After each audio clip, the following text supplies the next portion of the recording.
Colonel के मारे जाने के बाद पृथ्वीवासी आत्मसमर्पण कर देते हैं। जैक और पिंडोरा वासी सभी को वापस पृथ्वी पर भेज देते हैं, लेकिन कुछ लोग रुकते हैं जो शुरू से पिंडोरा के लिए वफादार थे। उनके साथ एक बच्चा भी रुकता है क्योंकि वो इतना छोटा था कि वो स्पेस ट्रेवल नहीं कर सकता था। उसका नाम स्पाइडर है और वो कर्नल का ही बेटा होता है। इधर जैक को कबीले का सरदार बना दिया जाता है। उसके 3 बच्चे हैं, बड़ा नितेयम, दूसरा लोहा और लड़की टुक। साथ ही डॉक्टर कीरी के भी एक बेटी होती है। वो लोग उसका नाम भी कीरी ही रखते हैं। जैक और उसका परिवार कीरी को गोद ले लेता है। ये सभी साथ हंसते खेलते बड़े हो रहे होते हैं। इनके साथ स्पाइडर भी बहुत अच्छे से घुल मिल जाता है। वो उनको अपने परिवार के जैसा ही मानता है। लेकिन जैक की पत्नी नितेरी, जिसको वो अपने दुश्मन कर्नल के बेटे होने की वजह से पसंद नहीं करती, जैक अपने बड़े बेटे को शिकार करना सिखाता है। अब वो पल जैक के लिए बहुत इमोशनल होता है। इनका समय खुशियों से बीतने लगता है। तभी एक रात अचानक से जैक और नितेरी को आसमान में शिप दिखाई पड़ते हैं। दोनों घबरा जाते हैं और वो सभी शिप उतरने से पहले ही उनके जंगल और जानवरों को जला डालते हैं। इतनी ज्यादा तबाही देखकर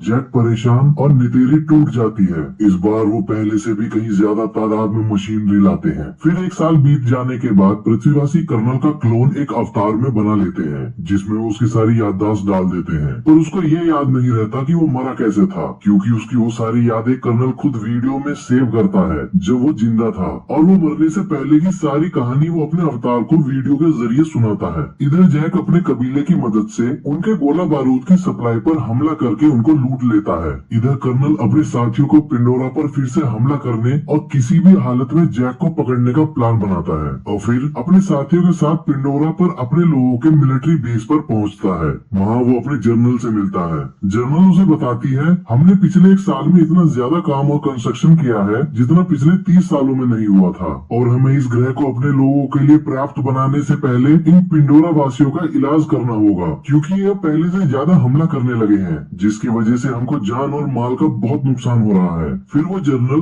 कर्नल को वहाँ भेजती है। कर्नल उसी जंगल में उतरता है जहाँ उसकी मौत हुई थी। इत्तेफाक से जैक के बच्चे और स्पाइडर भी वहाँ खेलने आते हैं। वो वहाँ कर्नल और उसकी टीम को देखकर समझ जाते हैं ये कबीले के नहीं बल्कि पृथ्वीवासियों के अवतार हैं। कर्नल वहाँ पड़े बैटल रोबोट सूट को चेक करता है और उस पर अपना ही नाम देखकर समझ जाता है कि कंकाल उसी का है। फिर वो अपने सीने में घुसे तीरों को देखता है। तभी जैक का बेटा लोहा अपने वॉइस डिवाइस की मदद से जैक को वहाँ की सारी स्थिति बता देता है। जैक और नितिरी सारी बात सुनकर परेशान हो जाते हैं और वो उन बच्चों को बिना कोई आवाज करे वहाँ से निकलने के लिए कहते हैं। अब बच्चे वहाँ से निकलने लगते हैं और कर्नल के आदमी उन सबको पकड़ लेते हैं। कर्नल उनकी उंगलियों को देखकर समझ जाता है कि यह हाफ ब्रीड है, क्योंकि पिंडोरियंस की 4 ही उंगली होती है और इनकी 5 थी। कर्नल लोहाक को देखकर पहचान लेता है कि ये जैक का ही बेटा है, लेकिन स्पाइडर कर्नल को देखकर अजीब सा महसूस करता है। अब कर्नल लोहाक से उसके पिता के बारे में पूछता है, पर वो उसको कुछ नहीं बताता। तो कर्नल जैसे ही कीरी को मारने जाता है तो स्पाइडर भड़क जाता है। कर्नल उससे उसका नाम पूछता है। वो अपना नाम बताता है तो कर्नल को पता चलता है कि स्पाइडर उसी का बेटा है। वो उससे पूछता है, उन्होंने तो सबको पृथ्वी पर वापस भेज दिया था, तो तुम क्यों नहीं गए? तो स्पाइडर बताता है, मैं बच्चा था और इतने छोटे बच्चे स्पेस ट्रेवल नहीं कर सकते थे, इसलिए। फिर कर्नल जनरल को अपनी लोकेशन बताता है। जनरल उससे 10 मिनट में वहाँ पहुँचने को बोलती है। इतने कर्नल अपनी आखिरी समय का रिकॉर्डेड वीडियो देखता है जो उसे अपने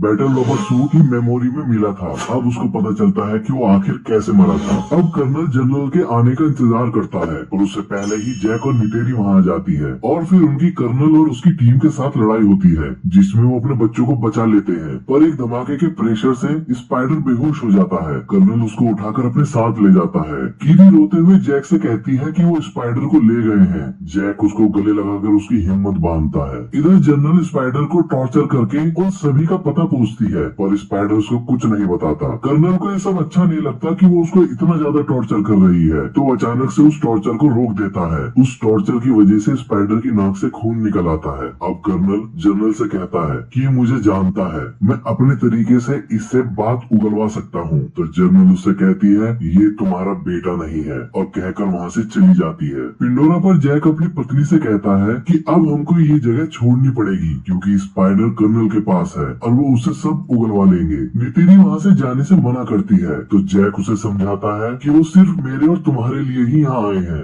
और अगर हम यहाँ रुके तो सारे कबीले को खत्म कर देंगे। इस बात को समझती हुई वो रोती हुई जैक के गले लग जाती है और चलने के लिए मान जाती है। इधर कर्नल स्पाइडर से बात करने आता है। वो स्पाइडर को अपना लॉकेट देता है। स्पाइडर उसे देखते ही तुरंत फेंक देता है। असल में वो अपने पिता से नफरत करता है क्योंकि वो जानता है कि उसके पिता ने लोगों पर बहुत अत्याचार करे और बेगुनाहों को जान से मारा है। कर्नल स्पाइडर से कहता है, मैं चाहता हूँ तुम बस मेरे साथ चलो, इससे तुम यहाँ बंद ही नहीं रहोगे और मैं तुम पर किसी बात का दबाव भी नहीं दूंगा। अगली सुबह जैक अपना पद त्याग करके अपने परिवार को लेकर वहाँ से चला जाता है और बहुत दिनों तक एक लंबा सफर तय करने के बाद मिटकानिया लीफ आइलैंड पहुँचता है। उस आइलैंड पर रहने वाले कबीलों का रहन सहन उन लोगों से बिल्कुल उलट होता है। वो कबीला आसमान की जगह पानी के अंदर का शिकारी होता है। उस कबीले के लोग जैक और उसके परिवार का मजाक उड़ाते हैं क्योंकि उन सब के मुकाबले जैक और उसके परिवार की पूंछ बेहद पतली होती है, हाथ भी पतले होते हैं और उन सबके सामने वो बहुत कमजोर दिखाई पड़ते हैं। तभी उस कबीले का सरदार अपनी पत्नी के साथ वहाँ आता है और वो जैक से पूछता है, तुम यहाँ क्यों आए हो? जैक कहता है, हम यहाँ आपके कबीले में शामिल होने आए हैं। तो सरदार उससे कहता है कि तुम जंगली वासी हो और हम पानी के, तुम्हारी कोई भी कुशलता यहाँ काम नहीं आएगी।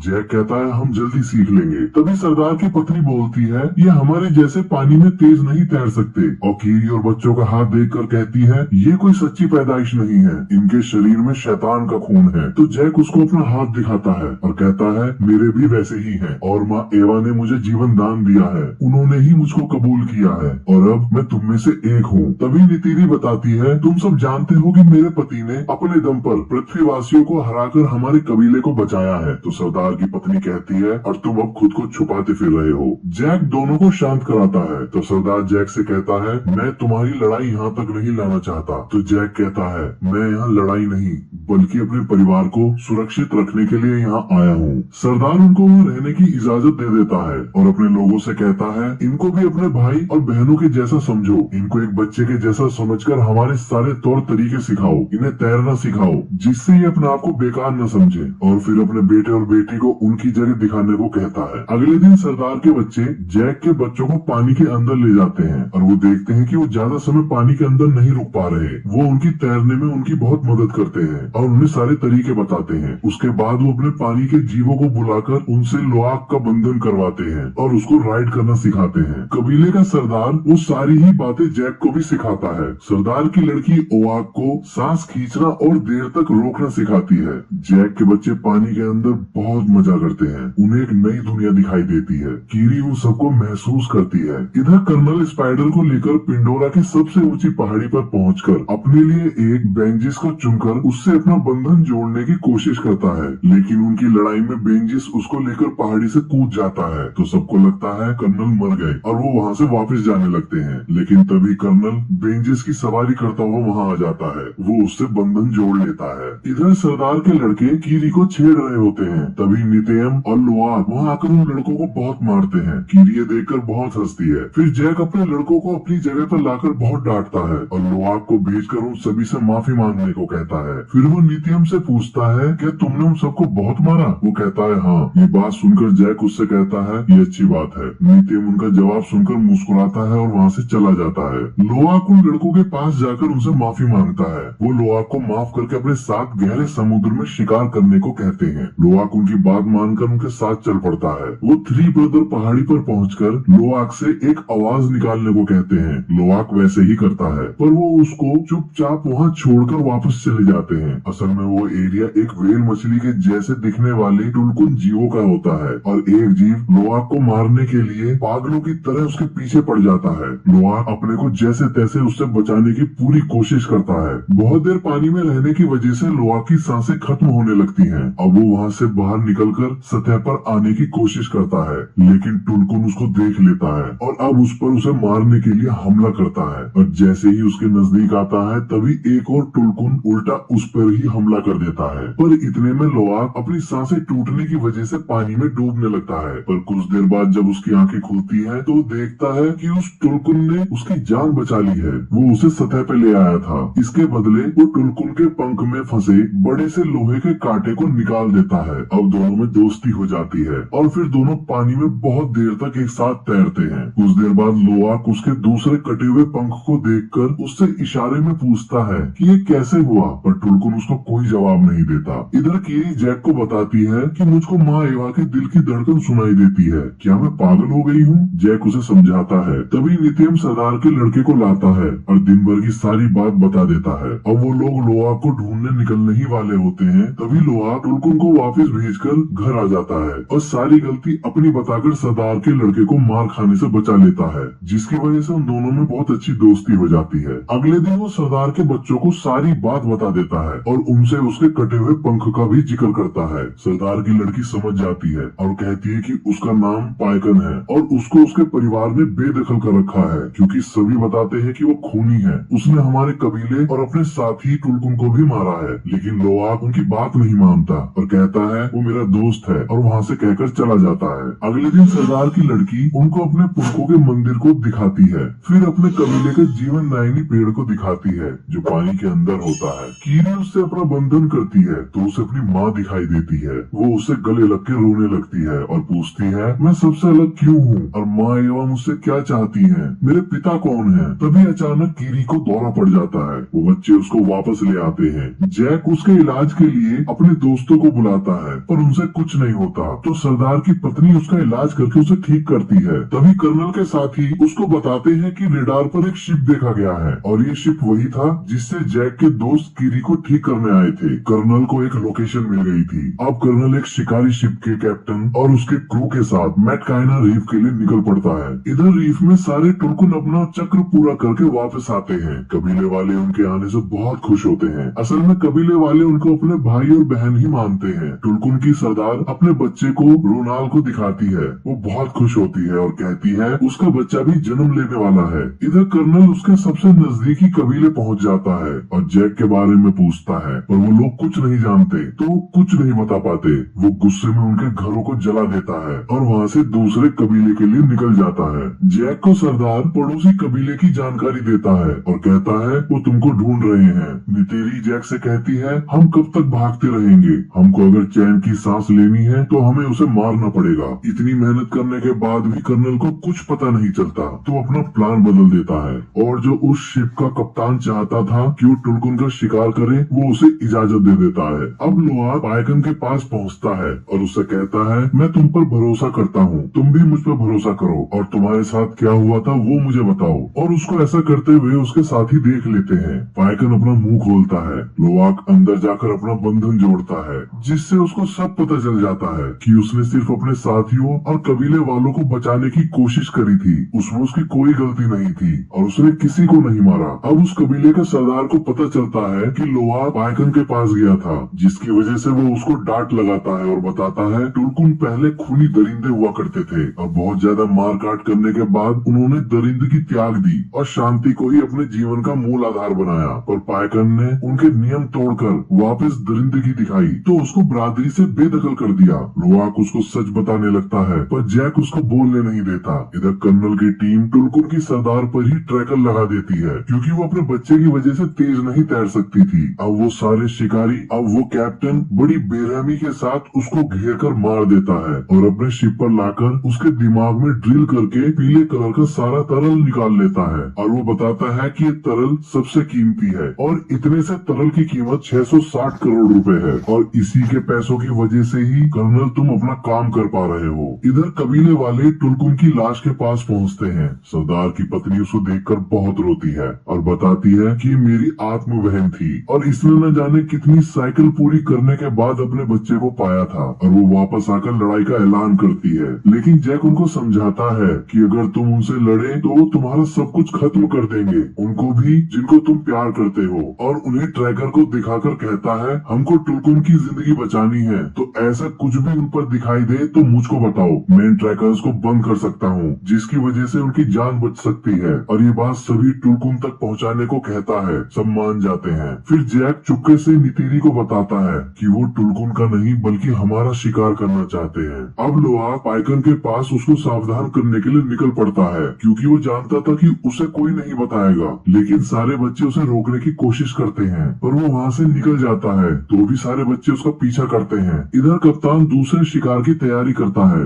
लोआक पायकन के पास पहुँचता है। वो पायकन पर ट्रैकर देखकर घबरा जाता है और उस ट्रैकर को निकालने की कोशिश करता है। तभी सामने से शिकारी जहाज को देखकर वो घबरा जाता है। अब सब बच्चे वहाँ पहुंचकर उस ट्रैकर को निकालने की बहुत कोशिश करते हैं पर वो उनसे भी नहीं निकलता। फिर लोआक अपने पिता को सब बता देता है। तभी जैक सरदार को बता देता है। वो सब तैयार होकर उनकी तरफ तरफ निकल पड़ते हैं। कर्नल उन बच्चों को टुनकुन के पास देखकर बहुत खुश होता है। बच्चे ट्रैकर को निकाल देते हैं और उसे समुद्र में फेंक देते हैं। अब खुद भी समुद्र में अंदर छुप जाते हैं और पाइकन बचकर निकल जाता है। कर्नल छोटी सबमरीन से उनको पकड़ने का आदेश देता है। कुछ देर मशक्कत करने के बाद वो सरदार की बेटी और टुको जाल डालकर पकड़ लेते हैं। लोआग भी उनको छुड़ाने के चक्कर में पकड़ा जाता है। स्पाइडर ये देखकर उनके पास भागा आता है, पर वो लोग उसे पकड़कर वापस अंदर ले जाते हैं। कर्नल उन तीनों बच्चों को वहीं बाहर डेक पर बांध देता है और जैक से अकेले आने को बोलता है, नहीं तो बच्चों को मार देने की धमकी देता है।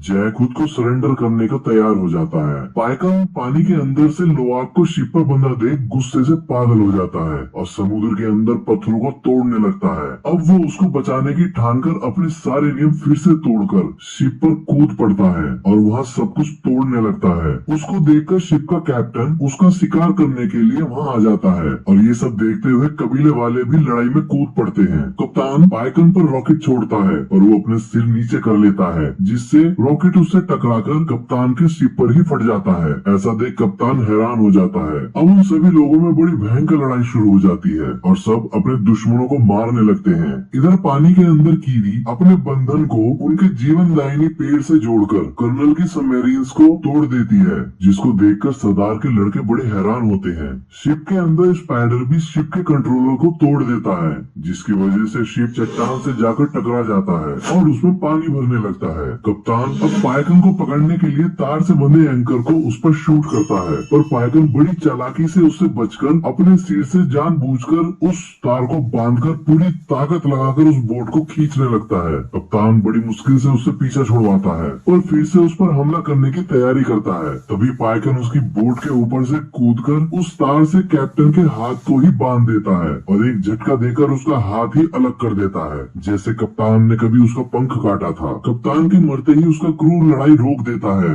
और वहाँ से जाने लगता है। अब कीरी जैसे ही सतह पर आती है, कर्नल उसे पकड़कर शिप के डेक पर ले आता है और उसको वहीं बांध देता है। टुक उसको देख लेती है तो सरदार की लड़की के साथ उसे बचाने शिप पर वापस चली जाती है, लेकिन वो टुक को भी पकड़ लेते हैं। शिप के दूसरी तरफ कर्नल नेतियम को भागते हुए गोली मार देता है। बच्चे बड़ी मुश्किल से उसे टापू पर ले आते हैं और वो बच नहीं पाता। नितेरी उसको मरा देख पागलों के जैसे चीखने लगती है और बहुत रोती है। तभी कर्नल जैक के वॉइस डिवाइस पर बात करता हुआ उसे बताता है कि उसकी छोटी बेटी उसके पास है। तो जैक नितेरी को संभलने को बोलता है और कहता है हमें अपनी बेटी को बचाना है। नितेरी अपना धनुष उठाकर अपने बेंचिस पर बैठकर शिप की तरफ उड़ जाती है। जैक वहाँ शिप पर चुपचाप पहुंचकर धमाका कर देता है, जिससे वहाँ आग लग जाती है। नितेरी वहाँ पहुंचकर बहुतों को मार डालती है। उसका रौद्र रूप देखकर स्पाइडर भी डर के मारे छुप जाता है। इधर जैक चुपके से टुक को छुड़ा लेता है और कर्नल कीरी के गले पर चाकू रखकर उसके सामने आता है और कहता है तुम नहीं चाहोगे कि आज तुम्हारी एक औलाद और मर जाए। कर्नल उससे हथियार रखवा देता है। स्पाइडर कर्नल को ऐसा करने से रोकता है, पर वो नहीं मानता। तभी नितेरी स्पाइडर के गले पर चाकू लगाकर कीरी को छोड़ने को बोलती है, पर कर्नल उसको ऐसा दिखाता है जैसे उस पर इस बात का कोई फर्क ही नहीं पड़ा। तभी नितेरी कर्नल से कहती है लड़के के बदले लड़का, स्पाइडर की छाती पर चाकू मार देती है। कर्नल तुरंत कीरी को छोड़ देता है। अब वो सब वापस जाने लगते हैं, पर कर्नल कहता है मैं अभी भी नहीं रुकूंगा और वापस आऊंगा और तुम अपने पूरे परिवार के साथ सारी जिंदगी डर में जियोगे। इतना सुनते ही जैक उस पर हमला कर देता है। इधर पानी के अंदर नितेरी और उसके बच्चों को आग घेर लेती है, तो वापस शिप पर चढ़कर उसके दूसरी तरफ से निकलने की कोशिश करती है। तभी पानी का बहाव टूक को शिप के अंदर ले जाता है। नितेरी उसके पीछे कूद जाती है। शिप डूबने लगता है और पलट जाता है। स्पाइडर और कीरी ऊपर आ जाते हैं। इधर पानी के अंदर जैक लड़ते लड़ते कर्नल का गला घोटकर उसे बेहोश कर देता है। उसको लगता है कि कर्नल मर गया, लेकिन खुद भी पानी में सांसें टूटने की वजह से डूबने लगता है। तभी लोआग जैक को बड़ी मुश्किलों से एक चैम्बर में लेके आता है, जिससे जैक को सांस आ जाती है। इधर टुक और नितेरी भी एक जगह आके फंस जाते हैं और जहाज पूरी तरह अंधेरे में डूब जाता है। फिर कीरी वहाँ रोशनी देने वाली अनेक मछलियों को बुला लेती है और वो उनको पूरे जहाज में भेज देती है। वो टुक और नितेरी को बाहर निकाल लेती है। इधर लोआग पाइकन की मदद से जैक को भी बाहर निकाल लेता है। अब पाइकन उन सबको अपने पंख पर बैठाकर टापू पर छोड़ देता है। स्पाइडर भी कर्नल को बाहर निकाल लेता है। वो जिंदा होता है। वहाँ उसका बेंजिस आ जाता है। कर्नल स्पाइडर को साथ चलने के लिए बोलता है, पर स्पाइडर उसे वहाँ चिढ़ाकर वापस जैक और उसके परिवार के पास आ जाता है। तो कर्नल अपने बेंचिस पर बैठकर वहाँ से उड़ जाता है। अब सब कबीले वाले नेत्यम को आखिरी विदाई देते हैं। उस समय जैक को वो पल याद आता है जब उसने नेत्यम के